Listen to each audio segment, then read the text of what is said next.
5월 가정의 달의 말씀을 마무리하고 이제 로마서 말씀을 함께 나눕니다. 오늘이 로마서 강의 21번째 시간이고요. 주제는 그리스도와 결혼한 세 사람입니다. 아마 1장부터 6장까지 무슨 내용인지 다 잊어버리셨을 것 같아서 간단하게 요약을 합니다. 바울은 1장 18절부터 3장 20절까지 인간이 얼마나 절망적인 상황인지를 이야기합니다. 죄로 인하여 역사 가운데 있는 모든 사람들은 하나님의 진노와 심판 아래 있는 존재라고 말합니다. 우리가 외우고 있는 로마서 3장 23절, 모든 사람이 죄를 범하였음에 하나님의 영광에 이르지 못하러니, 온 세상의 사람들은 창조자를 거역하고 우상 숭배하였기에 역사 가운데 하나님의 나라에 들어갈 의로운 사람은 단 한 사람도 없습니다. 그리고 로마서 3장 21절부터 5장 안에 바울은 하나님께로 갈 수 있는 화목의 길, 놀라운 복음을 설명합니다. 이 화목의 길은 인간의 도덕적인 힘으로 성품을 향상시키는 프로그램이 아닙니다. 사람을 뜯어 고쳐서 프로그램화해서 좀 더 규칙을 잘 지키는 더 나은 사람을 만드는 것도 아닙니다. 이 갈등이 많은 인간관계를 개선하는 성공의 원리를 제시한 것도 아닙니다. 바울이 선포한 복음은 오직 믿음으로, 하나님께서 이루신 일을 믿음으로 하나님 앞에 의롭게 된다는 충격적인 소식이었습니다. 하나님이 이루신 일이 뭐지요? 역사 가운데 아무도 하나님 앞에 설 자가 없으니까 아들 예수 그리스도의 십자가와 부활로 구원을 얻는 길이었습니다. 하나님의 아들이 무슨 일을 행하셨습니까? 우리를 대신해서 영원한 진노와 형벌을 받았습니다. 이것을 믿는다면 우리가 받아야 되는 진노는 한 방울도 남아있지 않습니다. 하나님의 아들이 무슨 일을 했습니까? 우리 대신 완전히 순종의 삶을 살아 의를 우리에게 제공해 주셨기에 우리는 하나님의 법정에서 의로운 자가 되었습니다. 정말 신비한 소식 아닌가요? 자, 보세요. 세상에 없는 지금 충격적인 이야기를 바울이 로마서 3장 21절부터 5장까지 하고 있어요. 세상의 사람들은 자기가 행한 일, 자기가 성취한 메달, 이런 것들을 쌓기 바쁜데 바울은 그것으로는 누구도 하나님 앞에 설 수 없고, 너희가 행한 일은 전혀 없으며 너희 밖에서 일어난 일, 외부에서 일어난 일, 하나님의 아들이 이루신 것을 믿음으로 구원받는 소식을 이야기합니다. 자, 보세요. 여러분, 이 복음이 얼마나 탁월한지를 이해하셔야 되는데, 세상 사람들이 추구하는 길은 보세요. 대부분 다 어떻게 하면 성품이 좋은 도덕 향상 프로그램으로 자기를 반듯하게 할 것이냐, 어떻게 하면 규칙을 더 잘 지켜서 올바른 삶을 살게 할 것이냐, 이런 것과 달라요. 어떻게 하면 인간의 자존감을 세워서 행복한 일을 할 것이며, 어떻게 하면 참고 인내하고 마음을 비우고 착한 일 프로젝트를 해서 행복해질 거냐는 이런 심리학자들의, 지식인들의 개념하고는 전혀 달라요. 로마서 5장까지 바울이 전하는 이 충격적인 복음을 잘 이해하셨습니까? 잘 이해하셨다면 이런 마음이 들어야 돼요. 아, 나와 하나님과 화해하는 길은 내가 평생 동안 내 힘과 노력으로 100억, 1000억을 모아도 이걸로 주님 앞에 못 가는구나. 이거 이해하셨으면 내가 인생을 살면서 박사학위 10개, 명예를 쌓고 권력을 쌓고 구제를 엄청 많이 하는 것으로 주님 앞에 절대로 설 수 없구나. 이걸 바로 이해하신 거예요.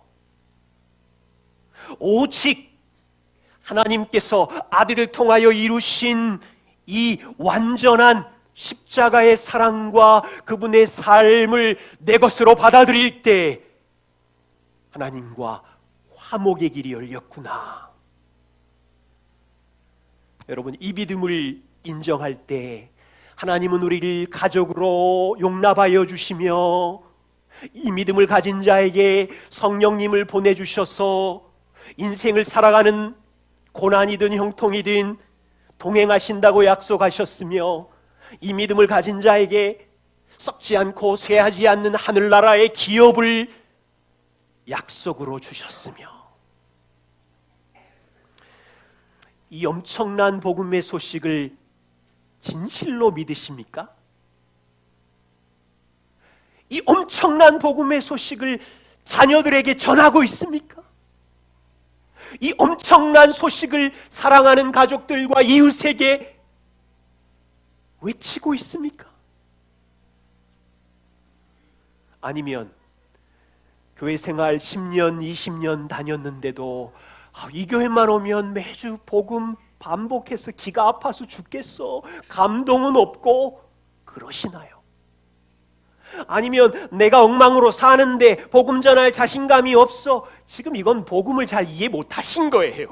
얼마나 망가진 자를 이런 영광의 사랑 안으로 데리고 왔는데 또 자기 의를 보면서 내가 망가졌으니 복음을 못 전해, 복음을 이해 못한 거라니까요.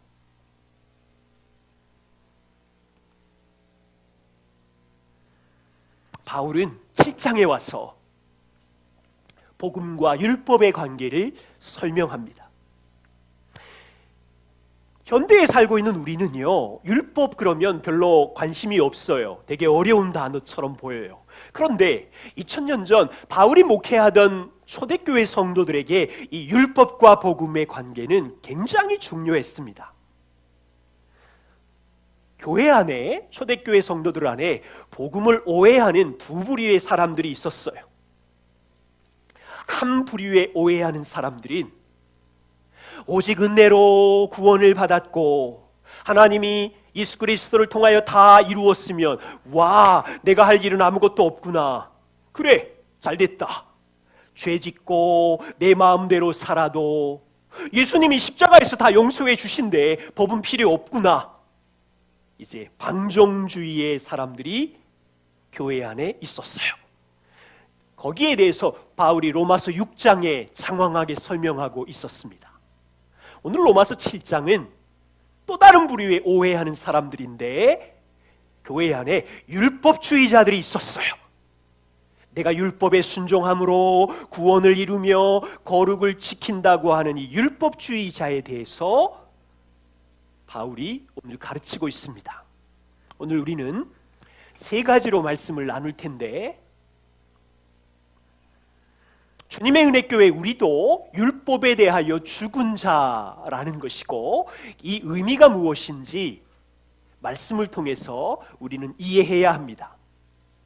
우리는 율법에 대해서 죽었지만 이제 새로운 남편 그리스도와 결혼한 정체성을 가졌습니다라는 말씀을 드린 후에 이제 그리스도와 연합한 새로운 남편을 둔 우리들이 어떻게 살아야 하는지 이 말씀을 통하여 함께 나누고자 합니다.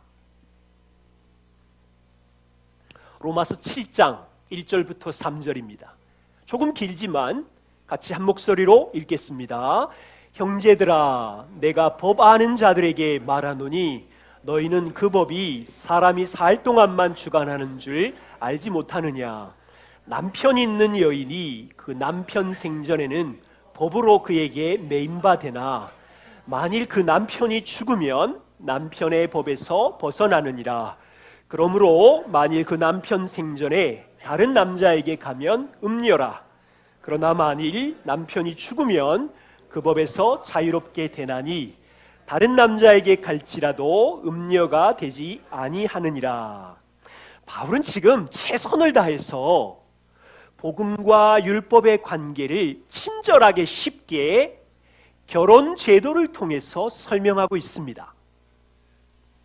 육신의 이 결혼의 법은 죽을 때까지 함께 하는 것이지요. 결혼의 효력은 배우자가 살아있는 동안은 서로가 하나이며 한 몸이라는 약속입니다. 그런데 설명하는 걸 보세요. 바울은 배우자 중에서 만일 남편이 죽으면 남편의 법에서 벗어난대요. 남편의 구속에서 벗어날 수 있는데 만일 남편이 살아있는데 한 여인이 다른 남자에게 가면 부정한 여인, 음녀라 이렇게 이야기합니다. 이 결혼의 효력이 끝나는 것은 언제입니까? 한쪽 배우자가 죽는 거예요. 바울의 설명을 보십시오. 둘 중 한 명이 죽으면 둘 다 결혼의 법에서 벗어나서 더 이상 매이지 않느니라. 예를 들면 저하고 길미란하고 같이 살고 있는데 저 사람이 죽었어요. 그러면 저는 이 두 사람 사이에 결혼의 효력에서 자유해서 다른 여인에게 결혼해도 괜찮다는 이야기, 그런 일이 없기를 바라지만 보세요. 그리고 나서 설명하기를 4절부터 6절 바울은 결혼 제도의 두 남편을 율법과 그리스도에게 적용하고 있어요. 그러므로 초대교회 형제들아, 너희도 그리스도의 몸으로 말미암아 율법에 대하여 죽임을 당하였으니 율법 남편에게 이제는 죽었으니 이제 다른 남편 곧 죽은 자 가운데서 살아나신 그리스도 남편에게로 가서 우리가 하나님을 위하여 열매를 맺게 하려 함이라. 바울은 초대교회 성도들에게 너희가 예수 믿기 전에는 율법 남편 아래 있었다고 이야기합니다. 너희가 육신에 있을 때에는 예수님을 주인으로 고백하기 전에는 하나님의 은혜 밖에 있었던 옛사람일 때는 율법이라는 남편을 두고 살았는데 그래서 율법으로 말미암아 너희 마음에 죄의 정욕이 역사해서 너희가 삶에 맺은 열매는 사망의 열매였다라고 이야기합니다. 율법이라는 남편의 특징은요, 모든 일을 행한 것을 가지고 법대로 처리합니다. 예를 들면 가늠하다 현장에서 여인이 잡혔어요. 사람들이 어떻게 해요? 돌을 들고 가늠한 법대로 행한 대로 쳐서 죽여야 되는 것이 율법의 법이었어요. 그렇다면 법대로 하면 가늠한 여자만 돌에 맞아 죽어야 됩니까? 우리 모두도 율법의 법 아래서는 하나님의 진노와 저주 아래 죽어야 하는 자들이라는 거죠. 그런데 바울이 놀라운 고백을 합니다. 너희가 율법 남편에 대하여 죽임을 당하였고 이제 다른 남편, 죽은 자 가운데서 살아나신 그리스도에게 갔다고 합니다. 바울은 너희가 예수 믿기 전에 율법이라는 남편과 결혼관계가 이제는 끝났고 새로운 남편 그리스도와 결혼관계에 들어간 새 사람이 되었다. 자, 이게 어떻게 가능해졌어요? 율법이라는 남편에게 매여 있던 우리들이 어떻게 그리스도를 만나 결혼해요? 그러려면 보세요. 율법이 죽든지 우리가 죽든지 둘 중에 한쪽이 죽어야 이 결혼의 효력이 끝나고 새로운 남편을 맞이할 수 있죠. 그러면 율법이 죽었습니까? 우리가 죽었습니까?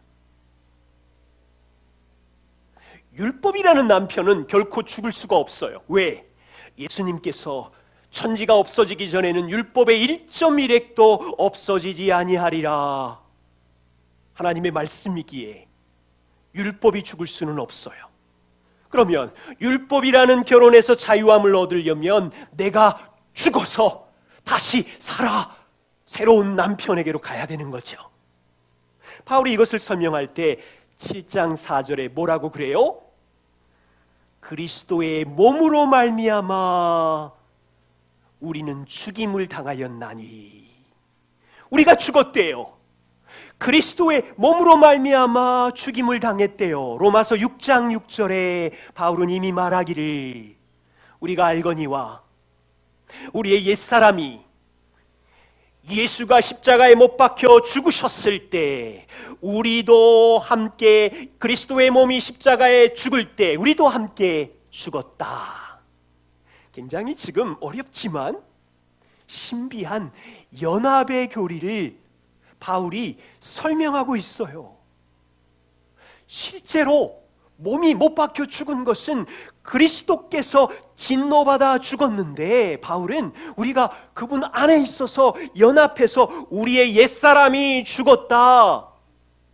예수님이 다시 살아날 때 우리도 새로운 생명으로 새 사람으로 살아났다. 연합의 교리를 설명하고 있는 거예요. 그래서 우리는 율법 남편에 대해서는 죽은 자가 되었으며 이제 죽은 자 가운데서 살아나신 새로운 그리스도를 남편으로 모시고 사는 신부가 되었다. 자녀들 어렵지요. 그런데 잘 묵상해서 그리스도의 몸으로 십자가의 죽으심으로 율법이 우리를 지배하지 못하고 이제 그리스도의 통치 아래 있다는 것을 이해할 수 있어야 합니다. 여기 여성은 누구일까요? 이분은 60대 중반인데 얼마 전 두 번째 삶을 결심한 전영자 여사입니다. 유명한 소설가 이외수의 아내이지요. 이외수 소설가는 트위터 팔로워가 150만 명이라고 해요. 그녀는 남편 이외수와의 43년의 결혼을 끝내고 졸혼, 여러분 졸혼이 뭔지 아세요? 결혼을 졸업하다. 이혼은 아니지만 부부관계를 정리하고 서로 간섭 없이 독립적으로 삽시다. 이 졸혼을 선택하고 60대 중반에 새로운 인생을 시작했어요. 그래서 요즘 졸혼이 유행이래요. 그녀는 남편이 소설가로 유명해지면서 돈과 권력을 누릴수록 이분이 술을 엄청 좋아했다네요. 그러다가 실수해서 혼외 자식도 외도하는 남편 때문에 마음고생이 컸고, 제가 그 인터뷰하는 거 한 6, 7페이지를 다 읽어봤는데요. 한 대목에 이런 내용이 있어요.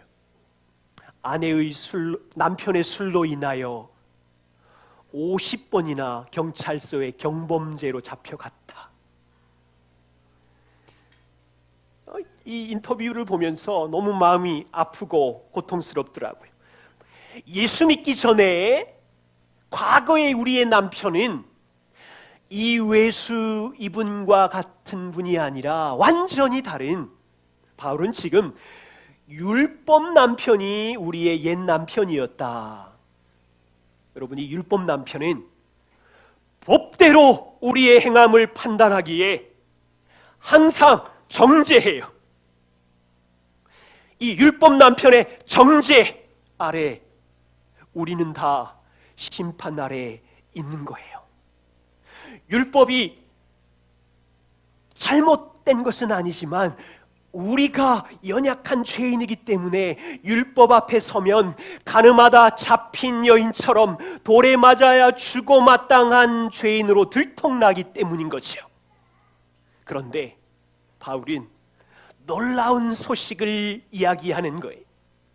이제 드디어 율법에 대하여 죽은 자가 되었으며 그리스도의 십자가의 몸으로 죽으심으로 말미암아 우리가 함께 죽었고 새 사람이 되어 이제 너희를 위하여 죽으셨던 그분이 살아나실 때 이제 새로운 남편을 우리가 만나게 되었다.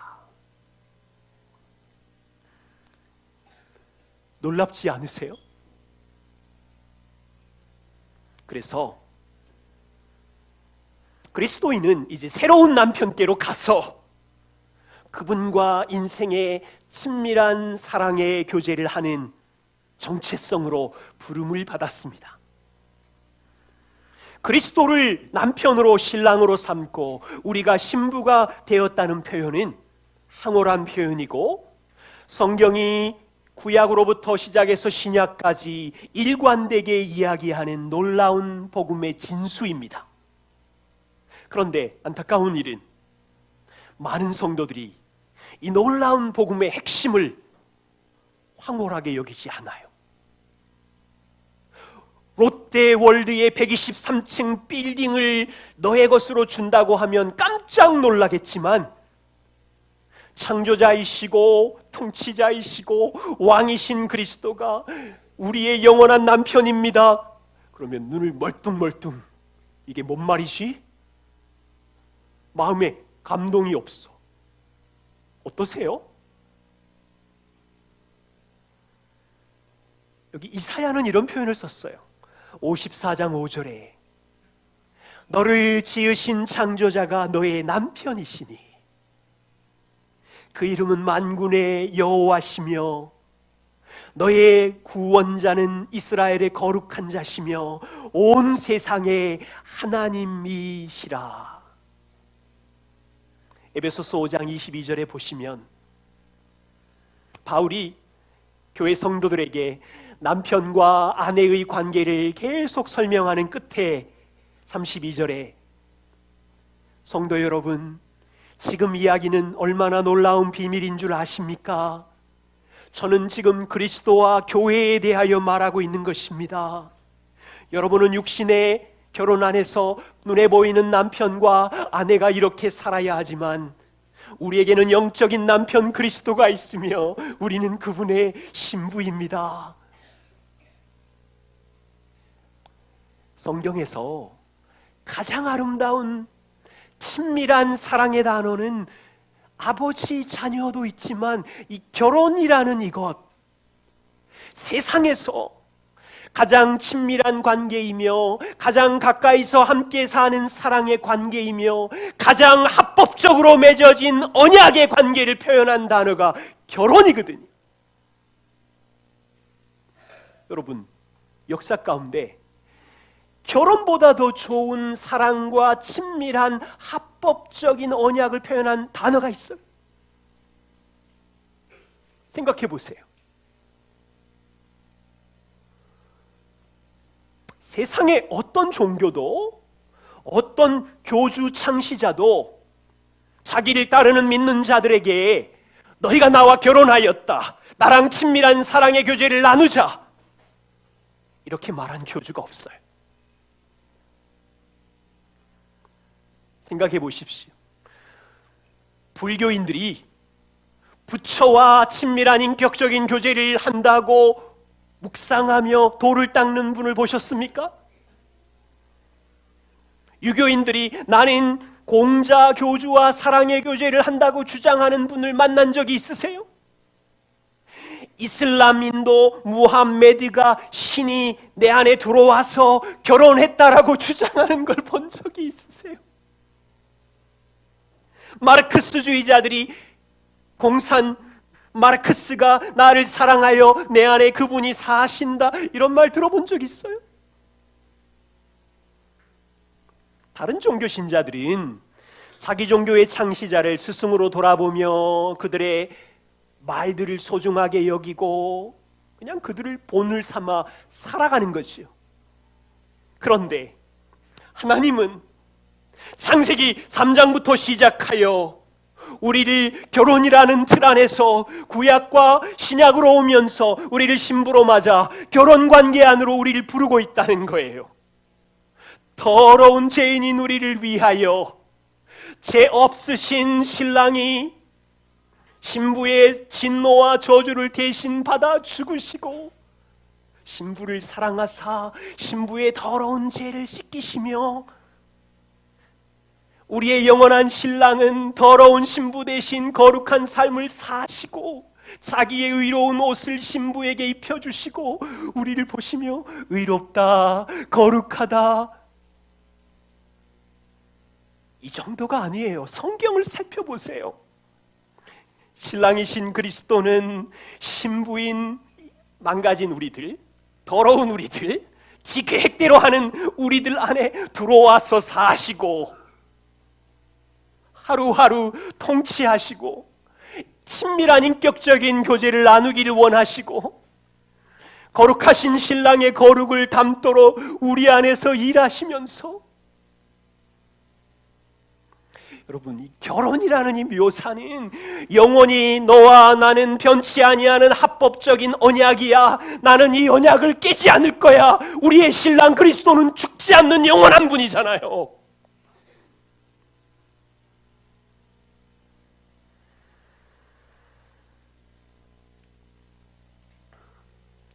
저는 이제 올해가 결혼 25주년인데 초창기 10년 동안은 경상도 남자였기 때문에 아내에게 사랑을 어떻게 고백하는지 몰랐어요. 그래서 10년 동안 우구장창 경상도 남자들이 하는 세 마디, 퇴근하고 돌아오면 밥 주라, 밥 먹으면서 애들은 잘 있었나, 시간이 되면 이불 피고 자자. 진짜 제 성격도 무뚝뚝하거든요. 여러분 정말 무뚝뚝하다니까요. 믿어주세요. 제가 말이 별로 없는 사람이에요. 말을 하면 에너지를 쓰는 성향인데 지금은 많이 발전.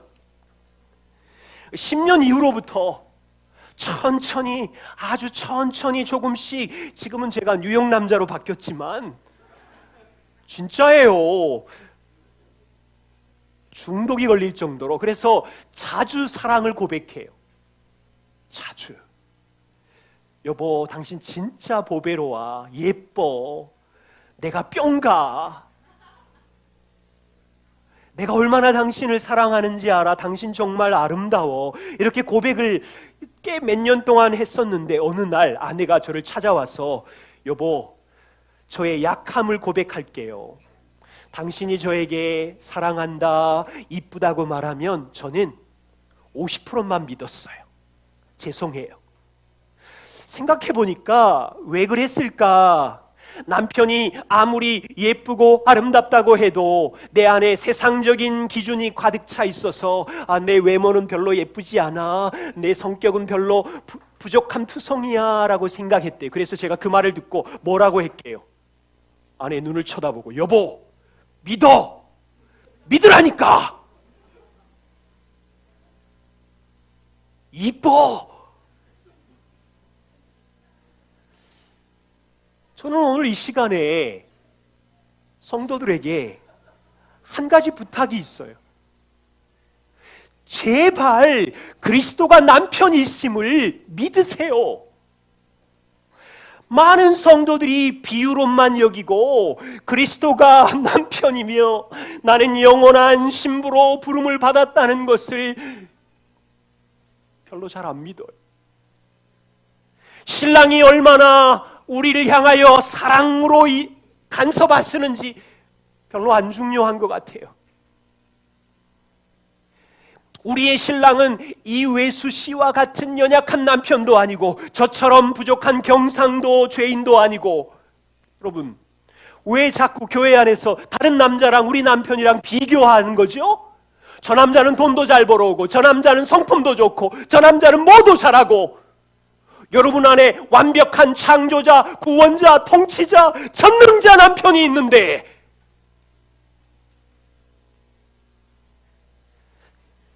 나를 대신하여 십자가에 죽으시고 피를 흘리시고 죄를 씻으시고 그분이 인생에 들어와 통치자로 왕으로 있는데 이거는 안 믿고 이해는 가요. 세상 기준을 가지고 자신을 판단해 보니까 남편이 나를 사랑할 것 같지 않거든요. 우리의 믿음은 내가 아무리 한심하고 초라하고 정죄감에 우울증에 중독이 되어서 나 스스로도 쓸모없다고 나 자신을 평가할지라도 오늘 말씀대로 영원한 신랑이신 그리스도가 나를 아름답게 여기신대, 사랑하신대, 착한 일을 시작하신 그분이 그리스도의 영원한 결혼식까지 인도해 주신대. 이 믿음이 일상의 삶에 붙잡아야 복음이 능력이 돼서 남편을 섬길 수 있고 가족을 섬길 수 있는데 세상 기준에 왔다 갔다 해서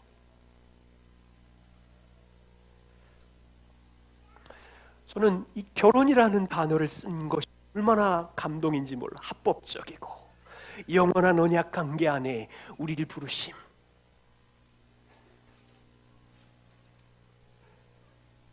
우리는 어떻게 살아야 할까요? 그리스도와 결혼한 우리는 이제 어떻게 살아야 합니까? 이제 은혜로 구원받았고 율법에서도 자유해졌으니 그래 내가 하고 싶은 대로 내 욕심대로 살아도 되나요? 바울이 뭐라고 말합니까? 로마서 7장 4절에 너희가 다른 남편 죽은 자 가운데 살아나신 새로운 남편에게로 갔으니 하나님을 위하여 열매를 맺어라. 6절에 이제는 우리가 얽매였던 것에서 죽었으므로 율법에서 벗어났으니 우리가 영의 새로운 것으로 섬겨라. 과거의 율법 조문에 묵은 것으로 살지 말아라. 얼마나 정확해요, 바울이. 우리는 그리스도와 결혼한 신부가 되었으니 하나님을 위하여 열매를 맺으며 과거의 율법에 묵은 것으로 살지 말고 성령의 새롭게 하시는 능력으로 신랑을 섬기고 신랑을 기쁘게 하고. 혹시 우리 중에 이런 분 계십니까? 내가 은혜로 그리스도와 결혼을 했으니 그분은 죽지 않는 영원한 신랑이래. 이 결혼은 깨어지지 않겠구나. 영원한 언약으로 이 결혼은 유지되겠구나. 나는 절대로 버림받지 않겠구나. 오케이, 잘 됐어. 내 마음대로 살아야지. 이런 분 계세요? 이 결혼은 영원한 언약이니 깨어지지 않을 거니 바람 피우고 살고 망가지면서 살고 여전히 신랑은 나를 사랑할 거야? 여러분, 이런 신부는 진짜 바보 같고 멍청한 신부예요.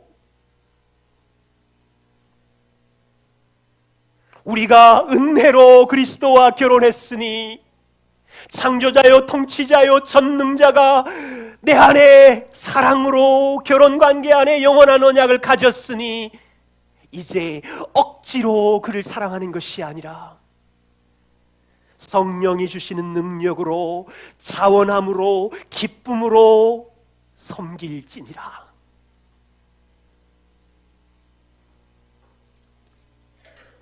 비교를 좀 하겠습니다.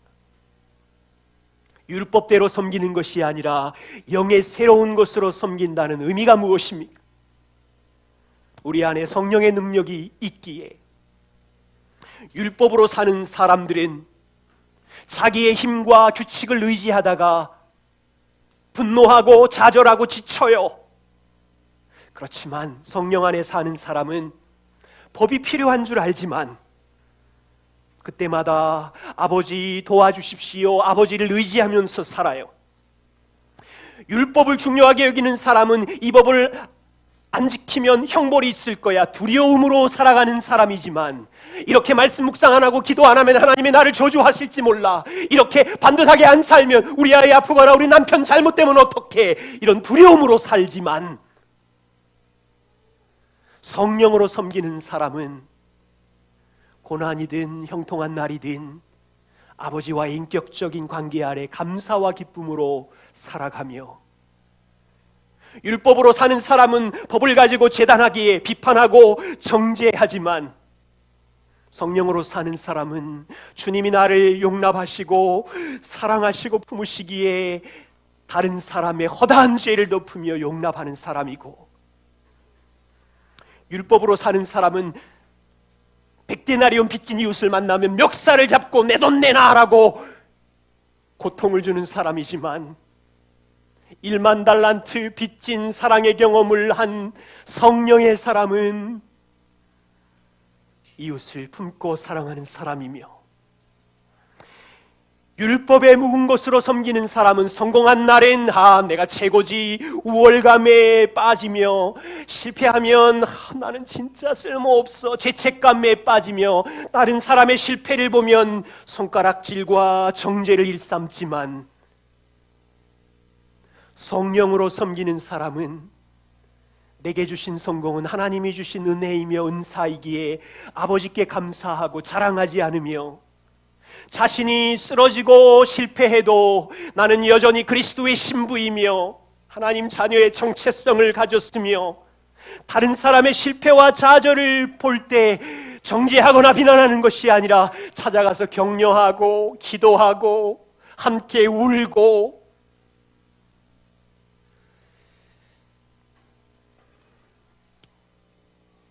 그렇게 바울이 섬기래요.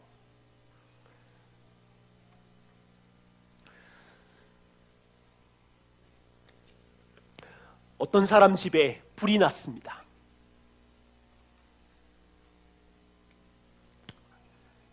이제 불에 타서 곧 죽게 됐는데, 갑자기 한 사람이 불 속에 뛰어들어서 죽어가는 사람을 들쳐업고 나와서 목숨을 살렸습니다. 자, 이제 목숨이 산 이 사람이 살려준 그분에게 어떻게 은혜를 갚아야 할까요? 은혜를 갚는 잘못된 방법 하나는, 툭툭 털고 일어나서는 자기 목숨을 구해준 것을 당연한 것으로 여기고 고맙다는 말도 안 하고 그냥 가버리는 것. 아주 나쁜, 생명을 구해 주었건만 제멋대로 그냥 가버리고 살아버리는 거예요. 두 번째 은혜를 잘못 갚는 방법은, 고마우니까 오늘 하루 수고했으니 하루 일당 20만 원 플러스, 불 속에 뛰어들었으니 위험수당 100만 원을 붙여서 갚는 거. 은혜를 욕되게 하는 돈으로 갚는 짓인 거죠. 사람이 목숨을 걸고 불에 뛰어들었는데 하루 일당의 위험수당을 주다니, 은혜를 바로 갚는 방법은 무엇일까요? 나에게 생명을 준 이 사람을 평생 잊어버리지 않고 그 사람처럼 선하게 살아가는 것.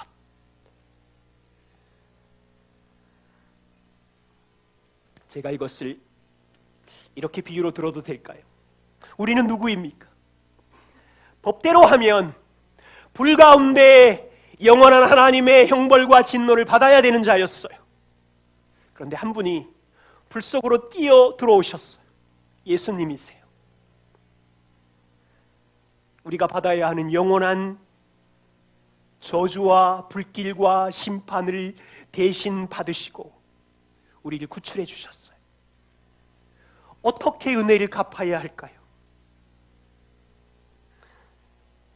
불길에 타버린 우리는 완전히 망가져 버렸는데, 그런데 여기서 중요한 한 가지 일이 있어요. 복음은 단지 우리를 영원한 불길에서 구출해 준 것만이 아니에요. 우리를 구출해 주신 그리스도가 불길에 다 타버린 우리를 향하여 뭐라고 제안하냐면, 너와 내가 이제 결혼하자. 내가 너의 남편이 될게. 너는 나의 영원한 신부가 되어줄 수 있겠니?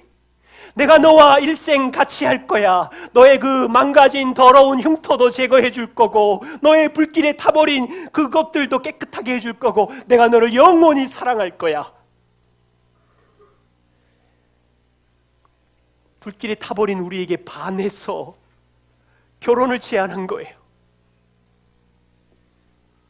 우리는 어떻게 이 사랑에 반응해야 할까요? 교회 안에 잘못 반응하는 사람들이 있어요. 방종주의자들.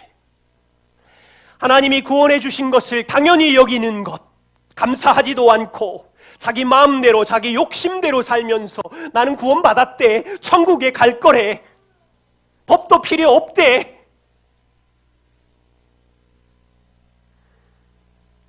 또 다르게 잘못 반응하는 자들이 있어요. 종교적 열심으로 하나님의 은혜를 보답하려는 시도예요. 열심히 교회 출석하고 열심히 봉사하고 헌금 많이 해서 땅에서 복도 받고 은혜를 갚으려고 하는, 그런데 신랑에게 마음을 주지는 않아요. 지옥 갈까봐 두려워서 교회는 나오지만 신랑을 사랑하지는 않아요.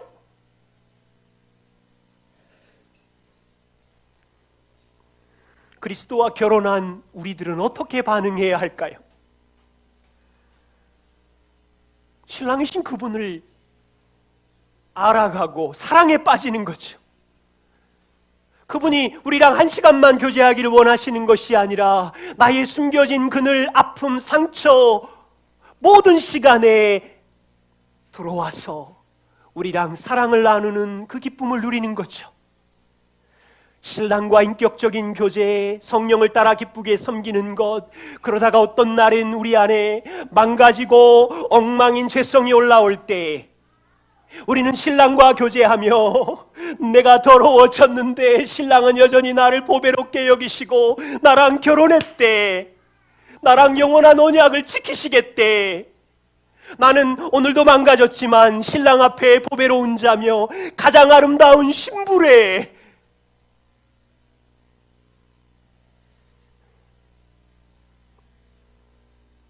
그리스도와 우리의 결혼은 영원까지 깨어지지 않는 언약이기에 우리가 그분을 사랑할 가치가 있어요. 이 영광스러운 복음의 비밀을 우리가 함께 알아가기를 소망합니다. 기도하겠습니다.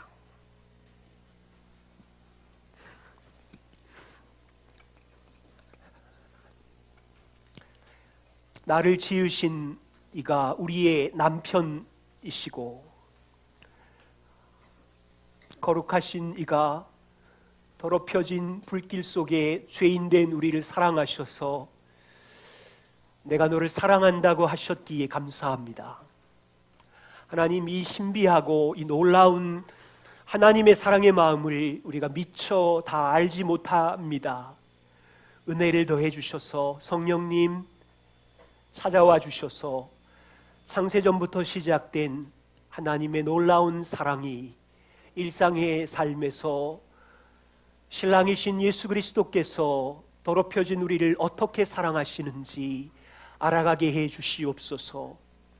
하나님, 망가질 대로 망가져서 내가 나를 볼 때도 구역질이 날 때가 있지만 그런 우리를 사랑하사 십자가에 죽어주시고 보배로운 의의 옷을 입혀주시며 오늘도 우리 삶 곁에서 우리의 손을 잡고 주님의 그늘 아래 살게 해주심을 감사합니다. 주님, 신랑이신 주님과 인격적인 사랑의 교제를 깊이 배우며 알아가며 신랑을 닮아 거룩해져가는 저희 모두가 되게 도와주시옵소서. 예수님 이름으로 기도드립니다.